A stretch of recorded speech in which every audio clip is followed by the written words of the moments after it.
Hello guys, स्वागत है आप सभी का एक बार और अनदर वीडियो में। आज हम बात करेंगे नॉर्मल डिलीवरी कैसे होती है, इसके बारे में बात करेंगे। बेसिकली नॉर्मल डिलीवरी 3 चरणों के अंदर पूरी होती है। तो वो चरण कौन कौन से हैं इसके बारे में बात करेंगे। और इसी के साथ बात करेंगे नॉर्मल डिलीवरी के टाइम माता को किन किन बातों का ध्यान रखना चाहिए, इसके बारे में बात करेंगे। तो अगर आप हमारे चैनल में नए हो तो चैनल को सब्सक्राइब कर दो। चलिए शुरू करते हैं आज का वीडियो। नॉर्मल डिलीवरी, जिसको अपन सामान्य प्रसव बोलते हैं, ये एक प्राकृतिक प्रक्रिया है जो कि खुद ब खुद होती है। इसके अंदर शिशु का जन्म बिना किसी सर्जिकल हस्तक्षेप के, जिसे सी सेक्शन बोलते हैं, बिना किसी सी सेक्शन के, बिना किसी सिजेरियन के अगर बच्चे का जन्म होता है तो उसको अपन नॉर्मल डिलीवरी बोलते हैं। और ये मुख्य रूप से 3 चरणों के अंदर पूरी होती है। तो अब अपन समझते हैं नॉर्मल डिलीवरी के तीनों स्टेप कौन से होते हैं, एक एक करके इनके बारे में बात करते हैं। नॉर्मल डिलीवरी का सबसे पहला चरण होता है वो है संकुचन यानी लेबर पेन और गर्भाशय का खुलना।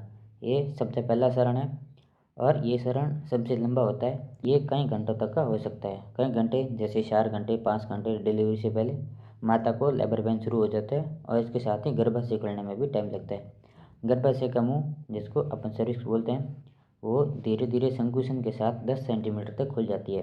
जब गर्भाशय में कॉन्ट्रैक्शन यानी संकुचन स्टार्ट होते हैं तो शुरुआती टाइम में तो वो हल्के हल्के होते हैं, लेकिन बाद में धीरे धीरे जो संकुचन होते हैं वो बढ़ते जाते हैं और नियमित रूप से होते जाते हैं। तो आपको इस टाइम समझना है कि वो लेबर पेन सही है। कई बार ऐसा होता है कि फॉल्स लेबर पेन होते हैं। अगर गर्भाशय का संकुचन समय के साथ बढ़ रहा है तो वो सही लेबर पेन है, और अगर समय के साथ नहीं बढ़ रहा है तो वो फॉल्स पेन भी हो सकता है। और इसके दौरान फीमेल की पीठ में और पेट के निचले हिस्से में तेज़ दर्द होने लगता है। तो उस कंडीशन में आपको समझना है कि अब डिलीवरी का सही टाइम हो गया है, और उस कंडीशन में आपको जल्द से जल्द डॉक्टर से सलाह लेनी चाहिए, या अगर कोई दई माँ है तो उसकी सलाह लेनी चाहिए। अब समझते हैं अपन दूसरे चरण को। दूसरा चरण जिसके अंदर बच्चे का जन्म होता है वो नॉर्मल डिलीवरी का दूसरा चरण होता है। दूसरे चरण में जब सर्विक्स पूरी तरह से खुल जाती है तो उस कंडीशन में महिला को पुश करने की आवश्यकता होती है, और संकुचनों की मदद से बच्चे को धीरे धीरे वजनी से बाहर निकाल दिया जाता है। संकुचन, जो कि गर्भाशय का कॉन्ट्रैक्शन ऑक्सीटोसिन हार्मोन की वजह से होता है, तो उस कंडीशन में संकुचन तेज़ी से बढ़ते हैं और संकुचन की वजह से ही बच्चा है वो धीरे धीरे वजनी से बाहर आ जाता है, और उसके बाद में जो डॉक्टर्स होते हैं वो नॉर्मल डिलीवरी करवा देते हैं। जब सर्विस का पूरी तरह से खुल जाती है और कॉन्ट्रैक्शन भी सही तरह से आते हैं तो उस दौरान डॉक्टर्स या दाई ये सुनिश्चित करते हैं कि बच्चा सुरक्षित रूप से जन्म ले। ये पूरी रिस्पॉन्सिबिलिटी डॉक्टर्स के ऊपर, नर्स के ऊपर और दाई माँ के ऊपर होती है। बच्चे का सिर बाहर आने के बाद धीरे धीरे उसके पूरे शरीर को बाहर निकाल दिया जाता है। इसको अपन नॉर्मल डिलीवरी बोलते हैं, और इसके साथ ही नॉर्मल डिलीवरी का जो दूसरा चरण है वो पूरा हो जाता है। अब बात करते हैं प्रेगनेंसी के मेन चरण के, जो कि तीसरा चरण है और ये सबसे मेन चरण है। इसके अंदर प्लेसेंटा को बाहर निकालना होता है। प्लेसेंटा, जो कि बच्चे से और माता से जुड़ी होती है, उसको बाहर निकालना होता है, और ये चरण कुछ मिनटों से लेके आधे घंटे तक का हो सकता है।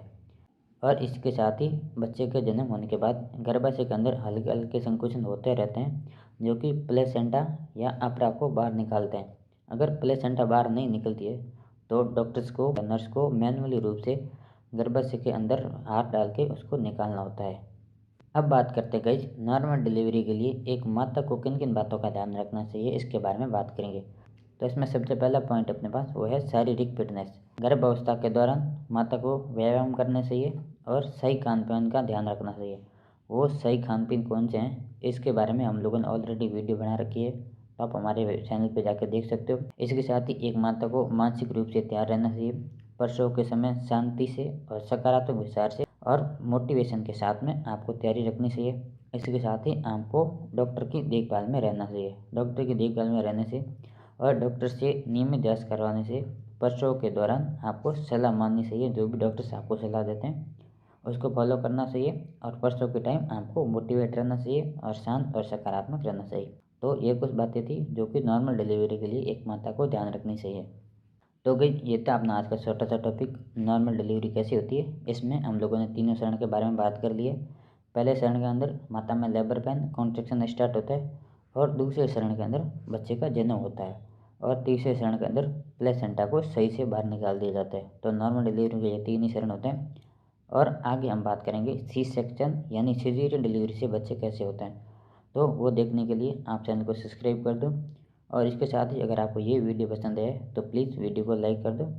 चलिए इस वीडियो को यहीं एंड करते हैं। Thank you so much for watching. Love you all, take care, bye bye.